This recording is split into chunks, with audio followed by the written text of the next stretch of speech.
Hello everyone, welcome back to my another blog. একটা সুন্দর ব্লগে সকলকে ওয়েলকাম।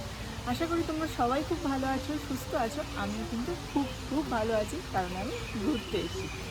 আজকে আমরা ঘুরছি বালির কুটা এরিয়াটা।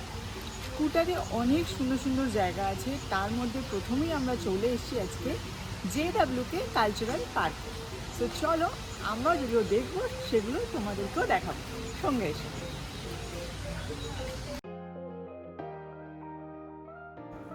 এর ঠিক আগের ব্লগেই তোমাদের সাথে শেয়ার করেছিলাম দিল্লি এয়ারপোর্ট টু বালি এয়ারপোর্টের সমস্ত ইনফরমেশন।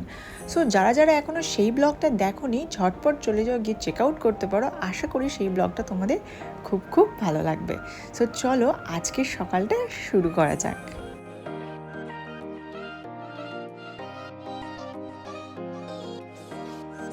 একদম সকাল সকাল আমাদের ঘুম ভেঙে গেছিলো, তারপর ফ্রেশ হয়ে রেডি হয়ে ব্রেকফাস্ট কমপ্লিট করে একেবারে বেরিয়ে পড়েছি কুটা শহরটা এক্সপ্লোর করব বলে।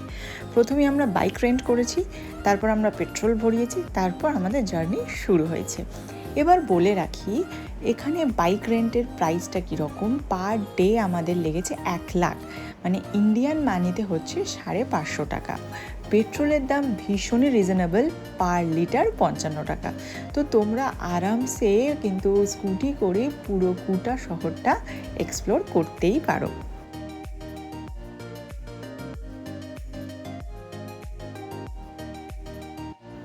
আমরা কিন্তু প্রথমেই চলে এসেছি JWK কালচারাল পার্কে। এখানে এসে প্রথমে একটা QR কোড থাকবে, সেটা স্ক্যান করে শাটেল বাসের জন্য টিকিট নিতে হবে। সেই টিকিটটা নিয়েই আমাদের শাটেল বাসে উঠে আমাদেরকে নামাবে একদম JWK কালচারাল পার্কের টিকিট কাউন্টারের সামনে।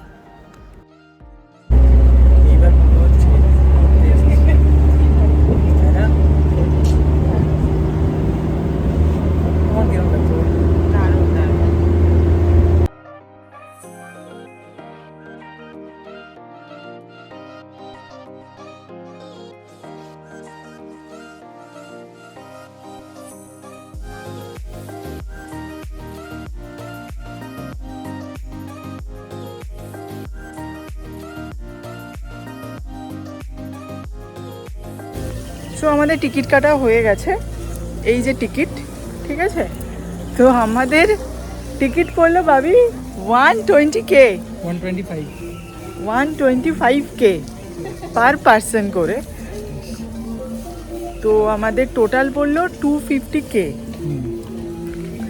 আর যদি ইন্ডিয়ান মানিতে বলি, সেটা হচ্ছে প্রায় 1400 টাকার কাছাকাছি, 1376 বা 1380 এরকম। তো এখন আমরা পুরো ভিতরের পার্কটা ঘুরবো। এই পার্কটার নাম হচ্ছে JWK কালচারাল পার্ক। তো চলো। এটা শেষ না এইটা।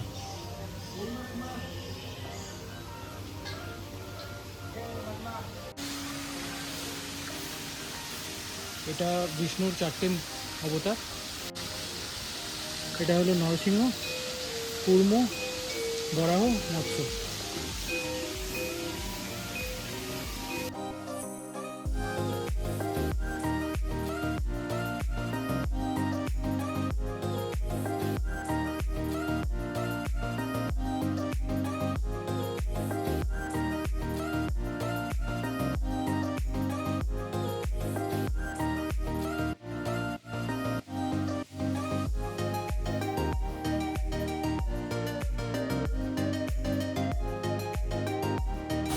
এখন আমরা চলে এসেছি JWK এর ফার্স্ট পয়েন্ট।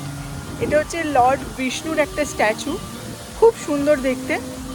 আর এটা এই JWK কালচারাল পার্কের সব থেকে হাইয়েস্ট পয়েন্ট। তাই তো বলো? পুরো মূর্তিটা 23 মিটার্সের হাইট, আর এটা হচ্ছে ব্রাস আর কপার মেটাল দিয়ে বানানো। এটা দেখে কিন্তু একদম মেটাল মনে হচ্ছে না, এটা মনে হচ্ছে রক দিয়ে বানানো, আর এটা মেটাল দিয়ে বানানো। খুব সুন্দর, খুব সুন্দর দেখতে স্ট্যাচুটা। এখানকার লোকেরা লর্ড বিষ্ণুকে সংরক্ষণের দেবতা হিসেবে, জ্ঞানের দেবতা হিসেবে মনে করে থাকেন।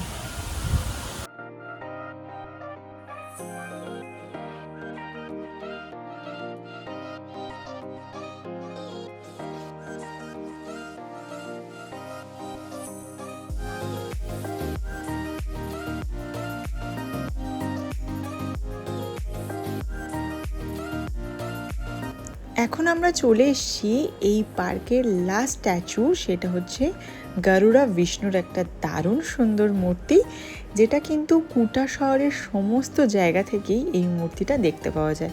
মানে অনেকটা কিন্তু ওয়াচ টাওয়ারের মতনই কাজ করে।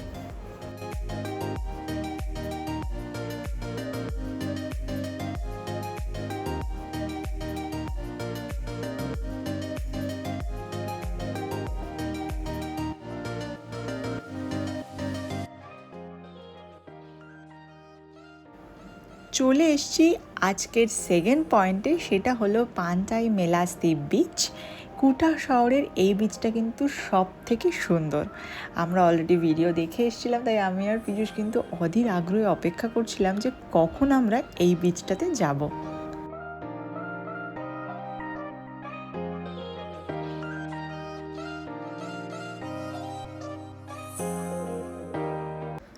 এই বিচে এন্ট্রি করতে আমাদের এন্ট্রি ফিস লাগলো 22,000 ইন্ডিয়ান মানিতে, সেটা হচ্ছে 120 টাকা।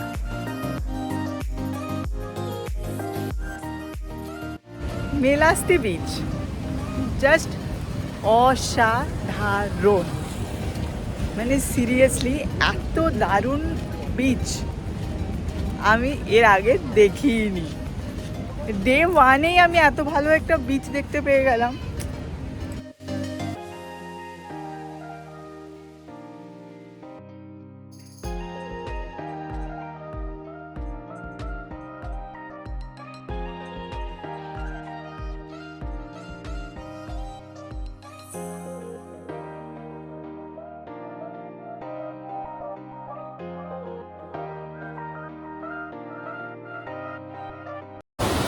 ভাবি কেমন লাগছে বলো?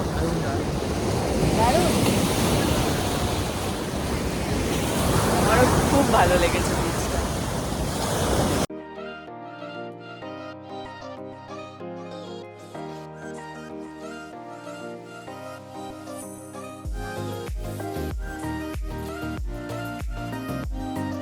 একটা স্পট থেকে আর একটা স্পটের ডিস্টেন্স কুটা শহরে কিন্তু খুব কম, তাই খুব সহজেই স্কুটি নিয়ে কিন্তু সমস্ত স্পটগুলো এক্সপ্লোর করাই যায়।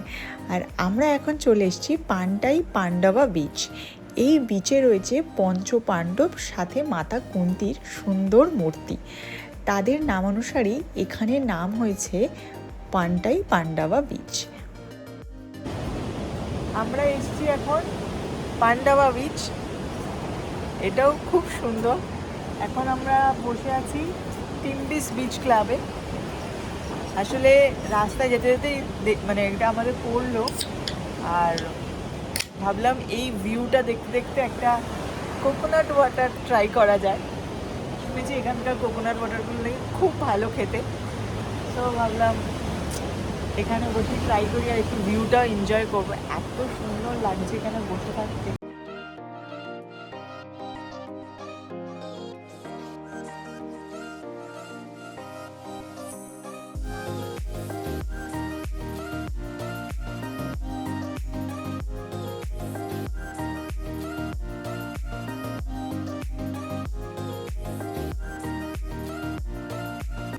সো আমরা আজকের ডে ওয়ানের 4th স্পটে চলে এসেছি, সেটা হচ্ছে উলুবাতু টেম্পল।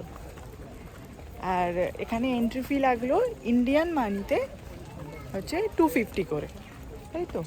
ওই 275 275 করে, মানে এখানের 100K, এখানে 100 মানে 1 লাখ টাকা। আমাদের ড্রেসগুলো দেখো। আর এখানে লাখ লাখ টাকা বেরোচ্ছে। এই যে পীযূষ সারং পরিয়ে দিয়েছে ওকে, কি সুন্দর লাগছে, বেশ ভালো লাগছে। এখানে সবাই এরকম ভায়োলেট কালারের সারং পরে আছে। এটা আমি এখন সারং পরেছি, আমার এর সাথে কিন্তু বেশ ম্যাচ হয়ে গেছে। খুব ভালো লাগছে কিন্তু ড্রেস করতে এখানে উলুবাতু টেম্পলে, বেশ ইউনিক। উলুবাতু টেম্পলটা কিন্তু অনেক বড় এরিয়া জুড়ে, পুরোটা ঘুরে দেখতে প্রায় 1 থেকে 1.5 ঘন্টা কিন্তু সময় লাগবে। এই মন্দিরে কিন্তু কোনো ট্যুরিস্টদের এন্ট্রি নেই। মন্দিরে তুমি ঘুরে দেখতে পারো, বাট যেখানে পুজো দেওয়া হয় সেখানে এন্ট্রি নেই, ওখানে শুধু অনলি লোকালরাই ঢুকতে পারবে। আর এটা হলো তার ঠিক ব্যাক সাইডের ভিউ। সেই সকালে বেরিয়েছি, এখনো অবধি টানা ঘোরাঘুরি চলছে, তো এবার একটু শরীরটা হালকা টায়ার্ড লাগছে আমার। পীযূষের ফুল এনার্জি ঘোরার জন্য। এখন আমরা যাব আরেকটা বিচে, পাডাং বিচ দেখে দেন আমরা ফিরবো হোটেলে, একটু ফ্রেশ হব।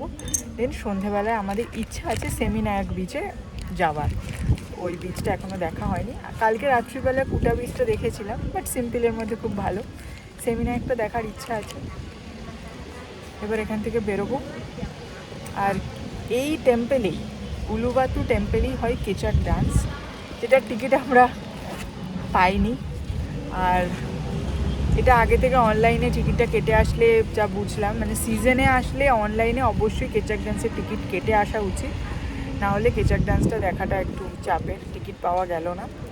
সো দেখা যাক, চল এখন পাডাং বিচে যাবো।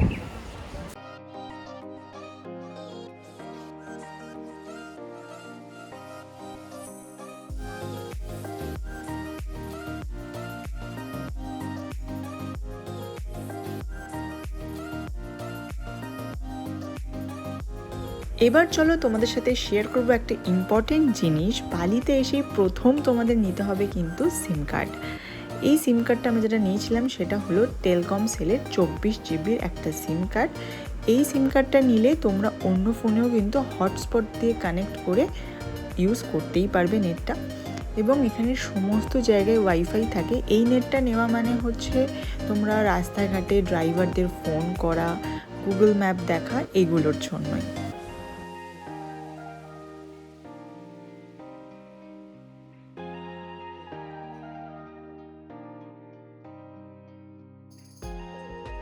আগের ব্লগেই তোমাদেরকে বলেছিলাম, এই ব্লগে শেয়ার করবো আমরা কুটাতে কোথায় স্টে করেছিলাম। আমরা কুটাতে ছিলাম ইয়ান্স হাউসে।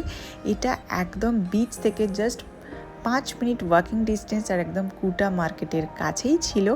তো হোটেলটা না খুব সুন্দর। তো চলো ছোট্ট করে একটা তোমাদের রুম ট্যুরও দিয়ে দিই।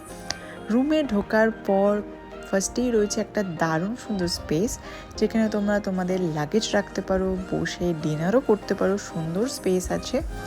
তারপরেই একটা বড় সড়ো বেড আছে, এবং ঘরটা না খুব সুন্দর করে সাজানো, চারিদিকে প্রচুর লাইটস রয়েছে।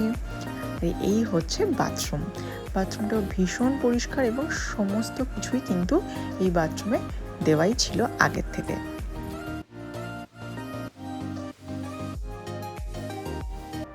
এইবার তো তোমাদের এই রুমটার পার ডে কত ভাড়া সেটা বলার সময়। এই হোটেলটা আমরা বুক করেছিলাম আগোডা থেকে, এবং আমাদের পার ডে এই রুমটা পড়েছিল 2000 করে। সো চলো ব্লগটা আমি এখানেই এন্ড করছি। খুব শীঘ্রই দেখা হবে তোমাদের সাথে নতুন বালি সিরিজের আর একটা ব্লগে। এই ব্লগটা কেমন লাগলো অবশ্যই কমেন্ট সেকশনে জানিও। তো চলো আজকের মতন টাটা, ভালো থেকো, সুস্থ থেকো, থ্যাঙ্কস ফর ওয়াচিং।